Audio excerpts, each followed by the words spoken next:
बच्चों, आज हम सिया राम शरण गुप्त की कविता पढ़ने जा रहे हैं, एक फूल की चाह। सिया राम शरण गुप्त के बड़े भाई का नाम आप सब इस बात से अवगत ही होंगे। मैथिली शरण गुप्त के भाई है सिया राम शरण गुप्त। उनकी जो ये कविता है एक फूल की चाह, ये वस्तुतः एक छुआछूत की भावना पर आधारित है, जो कि तत्कालीन समाज में एक बहुत भयंकर रूप से व्याप्त थी। छुआछूत जिसे आप कहते हैं अस्पृश्यता, उस छुआछूत और अस्पृश्यता की नीति के कारण एक छोटी सी बच्ची अपनी अंतिम इच्छा पूर्ण करने से वंचित रह जाती है। उस छोटी सी बच्ची का नाम होता है सुखिया। तो इस कविता के अंदर जब हम ये प्रथम अंश पढ़ेंगे, इस प्रथम अंश में उस विभत्स महामारी का चित्रण किया गया है जो उस क्षेत्र में फैली हुई थी।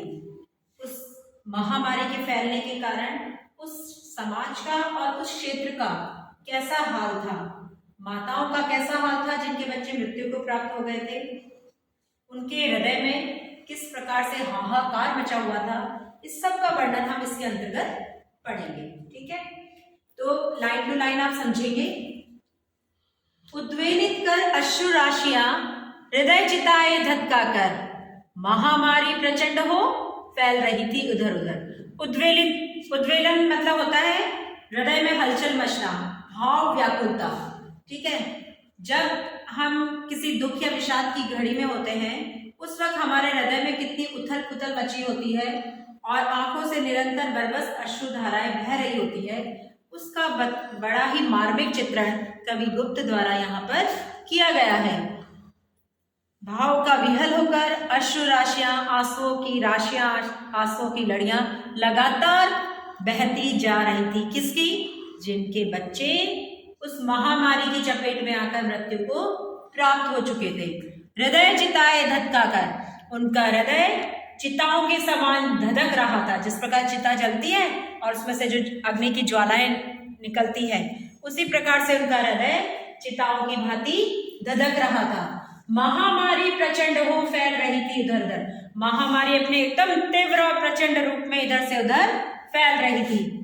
क्षीण कंठ मृत वत्साओं का, मृत वत्सा, मृत मतलब मृत्यु, वत्स मतलब जिनके बच्चे मृत्यु को प्राप्त हो चुके थे, उनको कहा गया है मृत वत्सा। ठीक है, उनका कंठ अर्थात उनकी आवाज, क्षीण मतलब होता है कमजोर, उनकी आवाज रो रो कर कमजोर हो चुकी थी।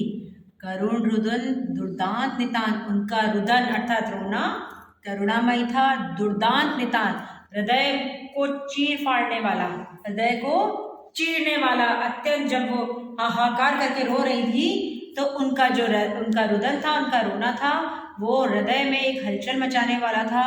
बड़ा ही भयंकर जो इसका चित्र है, यहाँ पर गुप्त जी ने इसका चित्र खींचा है। भरा हुआ था निज क्रश रव में, उनके रोते हुए क्रश रव, उनका जो आवाज थी रोते रोते बिल्कुल कमजोर पड़ चुकी थी, उसमें हाहाकार था, हो हल्ला था और अपार अशांति थी।